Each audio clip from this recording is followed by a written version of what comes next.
Hi everyone, welcome to another edition of The Week. My name is Jare. The Week is that program where we analyze what has happened in the past 7 days and more.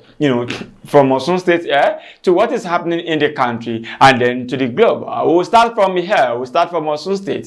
But though it is not a very good one, it is a very saddening experience because a 13-year-old girl is being raped by her own father. Her father, and that is happening in Osun, in the local government area of the state. Our father, Mr. Adebayo Lukman, has been raping, having the carnal knowledge of her own daughter, of his own daughter rather. Imagine that when a father is raping his own daughter, and that has been happening for over 2 years.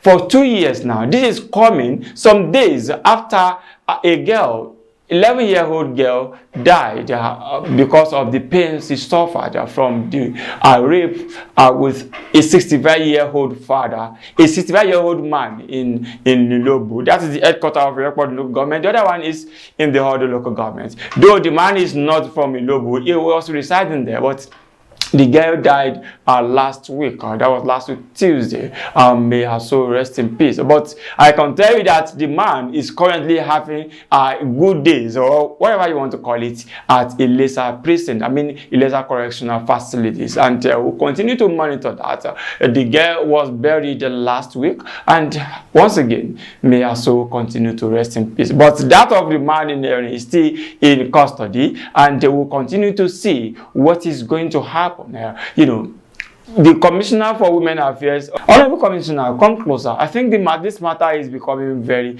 rampant. We have to tackle this matter head on. What is really happening? We have the FAP has been passed into law. Then we can just start the implementation from this man. That is Adebayo Lukman. We'll continue to see what happens on this case. We'll be on this matter. As we know at Insight Media, we are very, very much passionate about issues that has to do with the girl child, and even the younger ones, because we believe they are the future of tomorrow. But this one will continue to press the authorities to do the right thing. Moving on, still Osun State, and that is also not a very good one. It is what I titled a return to my alma mater. That is, you can see the school there. You can see the pictures. Those are ugly pictures of what we see at ADS Grammar School in Ilobo. And even though as an alumnus of the institution, my colleague, we've come together to see what we can do. But there are some things that are beyond us. Let's check this building in particular. This building was constructed by the immediate past senator representing Osun Central, Professor Olusola Adeyeye. And then you can see where it is. Even according to the information gathered, we were told that the student could not use the building for just a year before it started collapsing. We are in Nigeria, for goodness sake. Why would somebody build a classroom with plywood from beginning to the end? And you think that will actually be sustainable? Oh, sustainable in what way? Professor Sola Adeyeye did this when he was senator. That is less than 4 years ago. And then you can see the ruins that we saw there. And still some other buildings are in the school. And this is not only peculiar to this school. It is exactly what we are witnessing across the state. The state government must actually be proactive because we have been talking about the mega schools. But mega schools are just 11 out of thousands of secondary schools that we have across the state. Is this how we will continue to, see them? Is this how they will be? No, this is very bad. We can't continue to have students having lectures, having classes under this kind of situation. This is very bad. And I want to believe that something good will be done. And then from there, I will be moving to the national stage. Yes, Honorable Minister Lai Mohammed, come closer. You and I, we have a lot of things to say. Virtually every week now, we'll come out and talk. Last week, it was on this EndSARS. And this week also, we'll continue on this.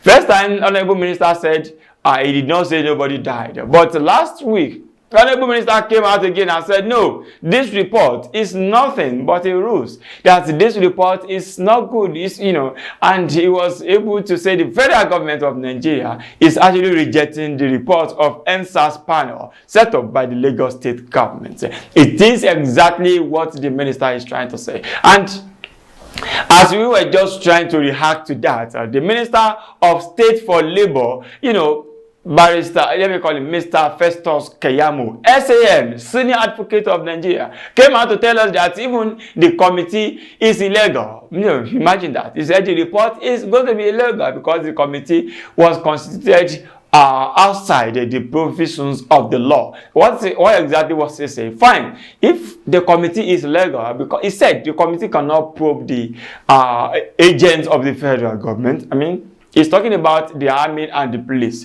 that were actually probed. Okay, fine. But where were you, Honorable Minister? It is only now that the report is not favoring you. You thought that what report will come out with is different from what you have seen today. And because of that, you are now come out and say the committee is illegal. Where were you for more than a year when this committee was sitting? Where were you when the committee was actually visiting places to gather evidences? Where were you when the Nigerians were crying that this report should be released?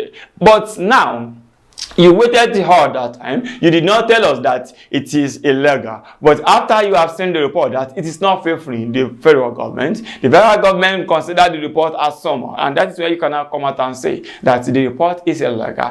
Mr. Festus Keyamo, you were once a human rights activist. Mr. Festus Keyamo, you are a senior advocate of Nigeria. And even according to law, when you sleep on your rights, my friend, Oladimidi Okoyemi will tell us that when you sleep on your rights, you don't have any right again. No, I think there is a way. He will comment on this section. Yes, bring me my brother. Yes, you will have to comment on this section. When you sleep on your right, you say something. You know how those lawyers will say it. But this is not what Nigerians are talking about.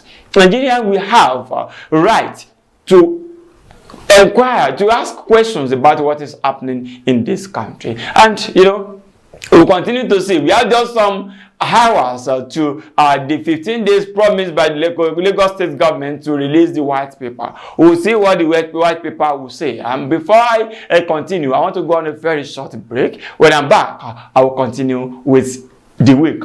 Stay tuned. I'll be right back.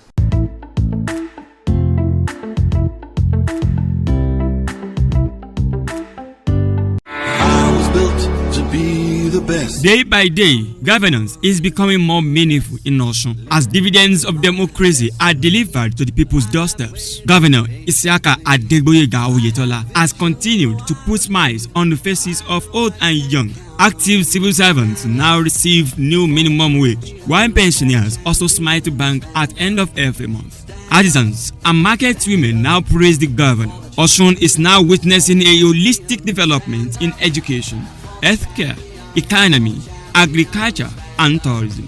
Osun is now the choice location for businesses for both local and international investors. The state under Oyetola is giving priorities to people's needs, despite the paucity of funds. As projects are commissioned at intervals, Boyega is working, Osun is progressing.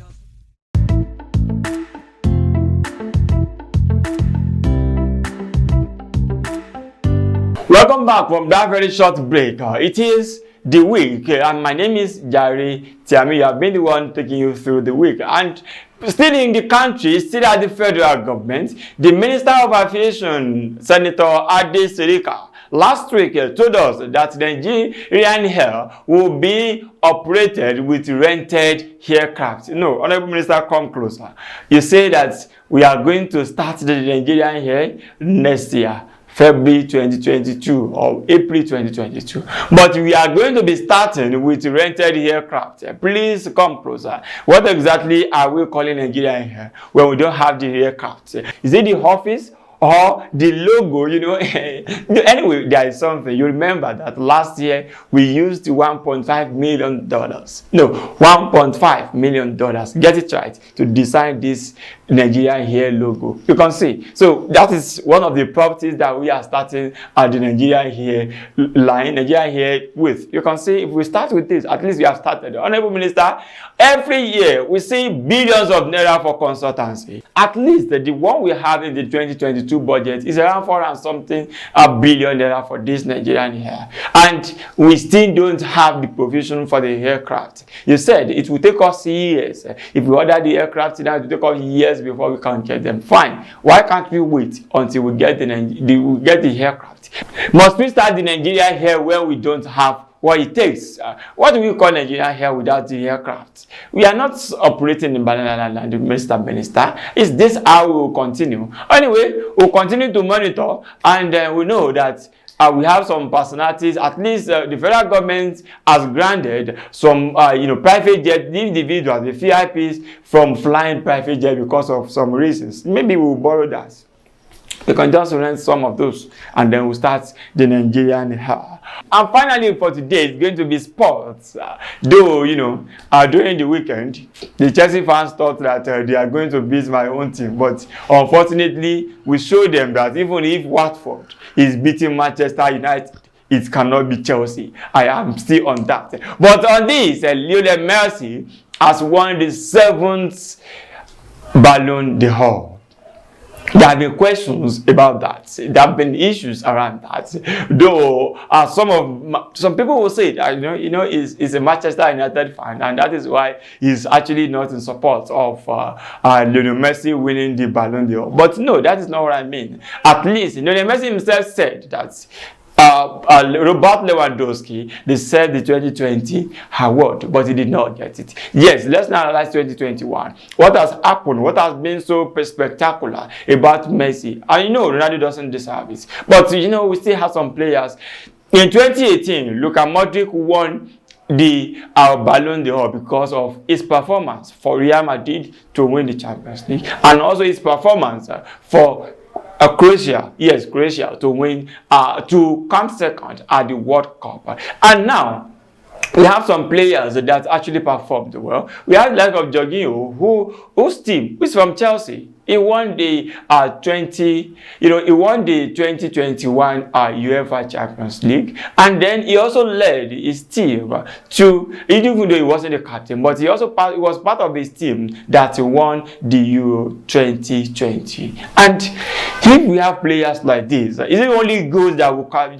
No, that we have defenders that have won this world best in the past. We also have midfielder that have actually won this. If we are actually talking about goals and assists or what, we have a midfielder, and then we also have some other players that have done well. Messi, since he has gone to PSG, has not been so spectacular, and even before he left Barcelona, we all know that he had some problems last year. But this is exactly what we call the world football governing politics, and that is how they want it. So congratulations to Lionel Messi. We wish you many. Now that you have won 7th record, that is higher. That is the same number with what players from Portugal have won, players from France have won, and also the players from some other countries. And then we can say congratulations to Lionel Messi, and then we'll look forward to who will be the next footballer of the year. But I want to say that Lionel Messi has been so spectacular. We may not have people of his standard of his caliber in the football again. Maybe in another century, but in this century, it is not possible we have people that will be as consistent as he has been. Likewise, his major rival, that is Cristiano Ronaldo. 2 of them have actually been so spectacular. In the last 12 Ballon d'Or, it has been between Messi and Ronaldo. Only one went to Luka Modric. That is very, very big one. That's a very big one. And then we believe that football governing body will continue to do justice and to this kind of award. That is how far we can go for today's edition. Thank you for being part of it. My name is Jare. Bye bye.